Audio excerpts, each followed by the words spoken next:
and we want justice for all of them.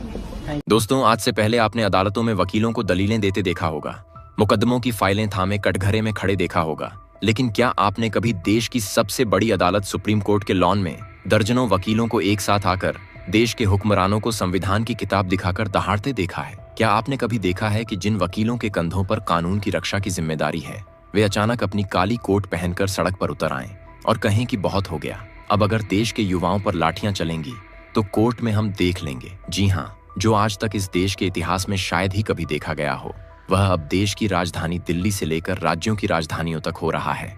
ऐसा पहली बार हुआ है कि लोग कह रहे हैं देश का माहौल पूरी तरह बदल गया है और सरकार के अंदर तक हलचल मच गई है। देश का छात्र जब अपने हक, अपनी शिक्षा और बार बार लीक होते पर्चों के खिलाफ सड़कों पर उतरा तो उस पर लाठियां भाजी गईं, उन पर वाटर कैनन चलाए गए, जंतर मंतर पर आधी रात को इंटरनेट बंद कर दिया गया, 16 मेट्रो स्टेशन सील कर दिए गए। लेकिन अब ये प्रोटेस्ट इस हद तक पहुंच चुका है कि इसे शांत करना इतना आसान नहीं होगा। दोस्तों, इस पूरे बवाल की शुरुआत होती है नीट परीक्षा के नतीजों के बाद, जब देश भर के लाखों छात्रों को लगा कि उनकी सालों की मेहनत पर पानी फिर गया है। मेहनत करने वाले बच्चे रो रहे थे और जिनके नंबर कम आने चाहिए थे, वे रातों रात टॉपर बन रहे थे। जब धांधली और पेपर लीक की खबरें सामने आईं, तो देश के अलग अलग कोनों से बच्चे दिल्ली के जंतर मंतर पर जुटने लगे। कोई बिहार के छोटे से गांव से अपनी जमीन बेचकर पढ़ाई करने वाला लड़का था, तो कोई यूपी के किसी गरीब किसान की बेटी थी जिसके पास पढ़ाई के अलावा जिंदगी में आगे बढ़ने का कोई दूसरा रास्ता नहीं था। सब लोग जंतर मंतर पर शांति से बैठकर नारेबाजी कर रहे थे और सरकार से बस इतना मांग रहे थे कि इस पूरी परीक्षा की निष्पक्ष जांच हो और जो दोषी हैं उन पर सख्त कार्रवाई की जाए। कई दिनों तक यह प्रदर्शन बिल्कुल शांतिपूर्ण तरीके से चलता रहा। बच्चे वहां पढ़ते भी थे और अपनी आवाज भी उठाते थे। लेकिन फिर एक दिन वहां कुछ ऐसा हुआ जिसने पूरे आंदोलन का रुख ही मोड़ दिया और हर तरफ अफरा तफरी मच गई। उस दिन जंतर मंतर पर छात्रों की भीड़ बहुत ज्यादा बढ़ चुकी थी और बच्चे अपनी मांगों को लेकर थोड़ा आगे बढ़ने की कोशिश कर रहे थे। तभी उस शांतिपूर्ण भीड़ के अंदर कुछ ऐसे शरारती और असामाजिक तत्व घुस गए जिनका मकसद पढ़ाई या छात्रों का भला करना बिल्कुल नहीं था। वे लोग भीड़ का फायदा उठाकर माहौल खराब करना चाहते थे। उन उपद्रवियों ने अचानक पुलिस के बैरिकेड्स पर हमला कर दिया और पुलिस वालों पर पत्थर बरसाने शुरू कर दिए। रास्ते में खड़ी गाड़ियों के शीशे तोड़े जाने लगे और सड़क पर खड़ी बसों में तोड़फोड़ शुरू हो गई। माहौल एकदम से हिंसक हो गया और चारों तरफ चीख पुकार मच गई। वहां मौजूद पुलिस प्रशासन के पास भीड़ को रोकने और कानून व्यवस्था को संभालने के अलावा कोई रास्ता नहीं बचा था। दंगे जैसी स्थिति को काबू में करने के लिए पुलिस को मजबूरी में लाठीचार्ज करना पड़ा और वाटर कैनन का इस्तेमाल करना पड़ा। पुलिस ने उपद्रवियों को खदेड़ने के लिए डंडे चलाए, लेकिन इस पूरे हंगामे में सबसे बड़ा नुकसान उन मासूम और बेगुनाह छात्रों का हुआ जो वहां सिर्फ शांति से अपनी बात कहने आए थे। जब पुलिस की लाठियां चलनी शुरू हुई तो उपद्रवी तो भीड़ का फायदा उठाकर भाग निकले, लेकिन वहां फंसे रह गए वे सीधे साधे बच्चे जो सिर्फ अपनी किताबों और मांगों के साथ खड़े थे। पुलिस उपद्रवियों और आम छात्रों के बीच फर्क नहीं कर पाई और लाठियां उन बेगुनाह बच्चों पर भी बरसने लगीं। किसी छात्र का सिर फट गया तो किसी लड़की के हाथ पैर में गंभीर चोटें आईं। कई बच्चे सड़क पर गिर पड़े और उन्हें संभलने तक का मौका नहीं मिला। जंतर मंतर की वो सड़क जहां कुछ देर पहले नारों की आवाज गूंज रही थी, वहां अब घायल बच्चों की चीखें सुनाई दे रही थीं। कई बेगुनाह छात्रों को पुलिस हिरासत में ले लिया गया और उन पर केस दर्ज कर दिए गए। इस दर्दनाक दृश्य ने हर उस इंसान का दिल दहला दिया जो टीवी या सोशल मीडिया पर यह सब देख रहा था। बच्चों का कसूर सिर्फ इतना था कि वे गलत समय पर गलत जगह मौजूद थे और उपद्रवियों की साजिश का शिकार बन गए। इस लाठीचार्ज की खबर जैसे ही पूरे देश में फैली तो लोगों का गुस्सा 7वें आसमान पर पहुंच गया। हर कोई यह सवाल पूछने लगा कि जब बच्चे शांति से बैठे थे तो उन उपद्रवियों को पहले क्यों नहीं पहचाना गया और क्यों बेगुनाह बच्चों पर इतनी बेरहमी से लाठियां चलाई गईं। देखते ही देखते यह मामला सिर्फ नीट पेपर लीक का नहीं रहा, बल्कि देश के युवाओं के भविष्य और उनके सम्मान की लड़ाई बन गया। पटना से लेकर मुंबई तक और नासिक से लेकर नागपुर तक छात्र सड़कों पर उतर आए और इस पुलिसिया कार्रवाई का विरोध करने लगे। हर तरफ से एक ही आवाज उठने लगी कि उपद्रवियों पर सख्त कार्रवाई हो, लेकिन जिन बेगुनाह छात्रों का खून बहा है उन्हें न्याय मिलना चाहिए और शिक्षा व्यवस्था में जो सड़न आ चुकी है उसे तुरंत साफ किया जाए। इसी माहौल के बीच देश के सबसे बड़े वकीलों ने वो कदम उठाया जिसकी किसी ने कल्पना भी नहीं की थी। जब देश की राजधानी में घायल छात्रों की तस्वीरें और वीडियो सोशल मीडिया पर वायरल होने लगीं, तो सुप्रीम कोर्ट के बड़े बड़े वकीलों का गुस्सा फूट पड़ा। सुप्रीम कोर्ट, बार एसोसिएशन और कई वरिष्ठ वकीलों के बीच अचानक से मैसेज सर्कुलेट होने लगे कि अब चुप बैठने का वक्त चला गया है। अगर इस देश का संविधान नागरिकों को शांतिपूर्ण विरोध का अधिकार देता है, तो फिर हमारे देश के भावी डॉक्टरों और इंजीनियरों पर इस तरह लाठियां कैसे बरस सकती हैं। अगले ही दिन सुप्रीम कोर्ट के मुख्य भवन के ठीक सामने जो सुंदर लॉन है, वहां नजारा कुछ ऐसा था जिसे देखकर हर कोई हैरान रह गया। दर्जनों की संख्या में काले कोट पहने सुप्रीम कोर्ट और दिल्ली हाई कोर्ट के नामी वकील एक साथ जमा होने लगे और उनके हाथों में भारत का संविधान था।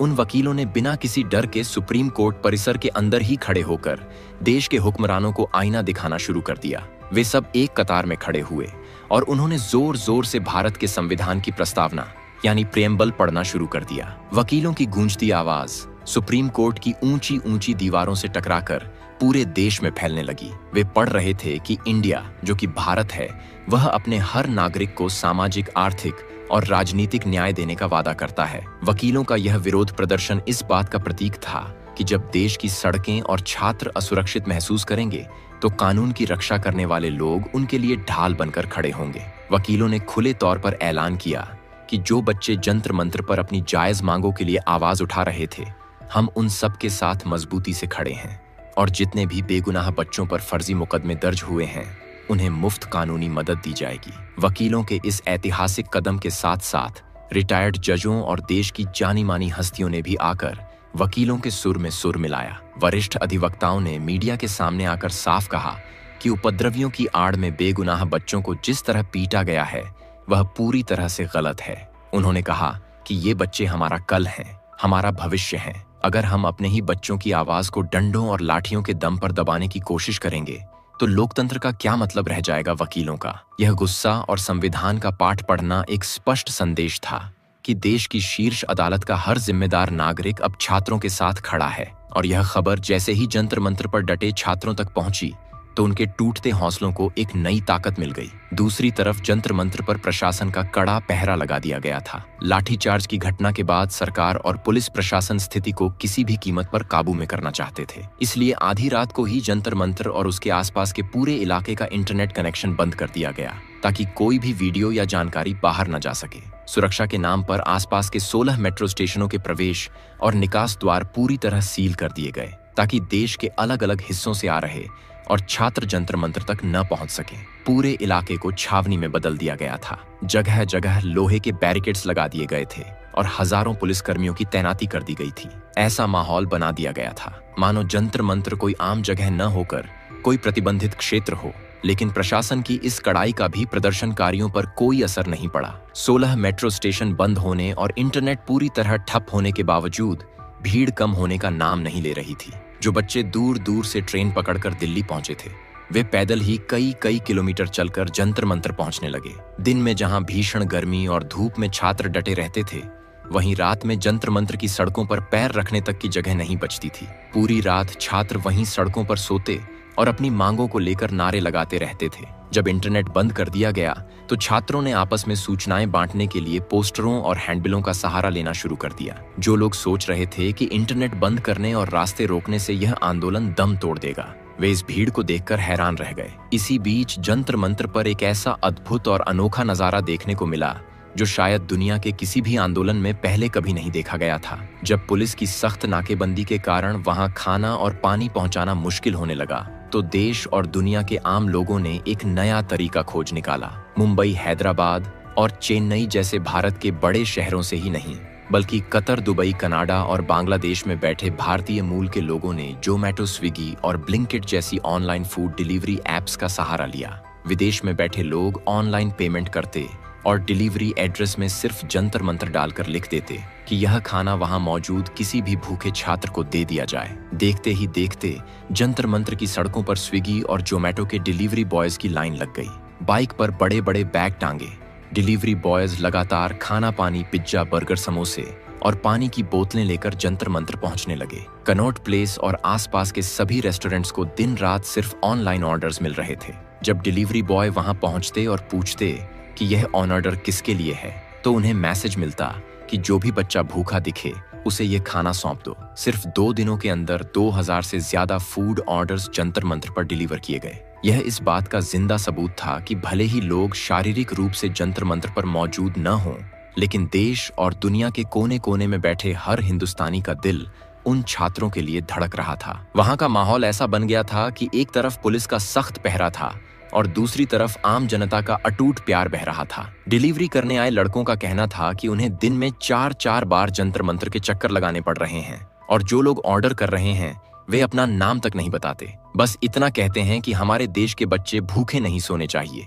इस जन समर्थन ने जंतर मंत्र पर बैठे छात्रों के आंसुओं को पोंछ दिया और उन्हें यह एहसास कराया कि वे इस लड़ाई में अकेले नहीं हैं। पूरा देश उनके पीछे चट्टान की तरह खड़ा है। और यही वो पल था जब यह आंदोलन सिर्फ एक परीक्षा का विरोध न रहकर एक जन आंदोलन का रूप लेने लगा था। इसी जन समर्थन और बुलंद हौसलों के बीच इस आंदोलन में देश की कई बड़ी और जानी मानी हस्तियों की भी सीधी एंट्री हो गई। बॉलीवुड से लेकर साउथ तक की कई एक्टर और एक्ट्रेस ने आकर स्टूडेंट को पूरा सपोर्ट किया। इसी दौरान महाराष्ट्र के रालेगण सिद्धि से समाज सेवी अन्ना हजारे की भी इस आंदोलन में एंट्री हुई। छात्रों पर हुई बर्बरता और उनकी दुर्दशा को देखकर अन्ना हजारे का दिल पसीज गया और वे भावुक होकर रो पड़े। उन्होंने अपनी आंखों के आंसू पोंछते हुए देश के प्रधानमंत्री को एक पत्र लिखा और सरकार से सवाल किया कि आखिर इस देश का युवा कब तक सड़कों पर लाठियां खाएगा।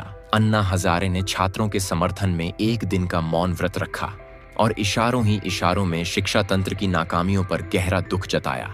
उन्होंने साफ कहा कि जब जब देश के युवाओं पर अत्याचार होता है तब तब अहिंसा के मार्ग पर चलकर ही न्याय की लड़ाई जीती जा सकती है। अन्ना हजारे के इस रुख ने पूरे आंदोलन को एक नई नैतिक ताकत दी और देश के बुजुर्गों का आशीर्वाद भी इस छात्र आंदोलन को मिल गया। वहीं दूसरी तरफ बाबा बागेश्वर यानी धीरेंद्र शास्त्री ने भी इस मुद्दे पर खुलकर बयान दिया। उन्होंने अपने ही अंदाज में चुटकी लेते हुए कहा कि देश में नेताओं के चुनाव और उनकी वोटें कभी लीक नहीं होती, लेकिन गरीब बच्चों का नीट का पेपर लीक हो जाता है। उन्होंने कहा कि इसमें गलती परीक्षार्थियों की नहीं बल्कि सिस्टम की है और जब सिस्टम फेल होता है तो सजा बच्चों को नहीं बल्कि उस तंत्र को मिलनी चाहिए। बॉलीवुड के बड़े बड़े सितारों ने भी इस मुद्दे पर अपनी चुप्पी तोड़ी और सोशल मीडिया से लेकर मीडिया चैनलों तक छात्रों का पक्ष रखा। अभिनेता सलमान खान ने छात्रों पर हुई हिंसा की कड़ी निंदा करते हुए अपने स्कूल के दिनों की यादें साझा की और सोनम वांगचुक से अपना अनशन तोड़ने की भावुक अपील की। सलमान खान ने कहा कि यह एक बेहद शांतिपूर्ण आंदोलन था और इसे हिंसक रूप लेते देखना बहुत दुखद है। उन्होंने घायल छात्रों के परिवारों के प्रति अपनी संवेदना जताई।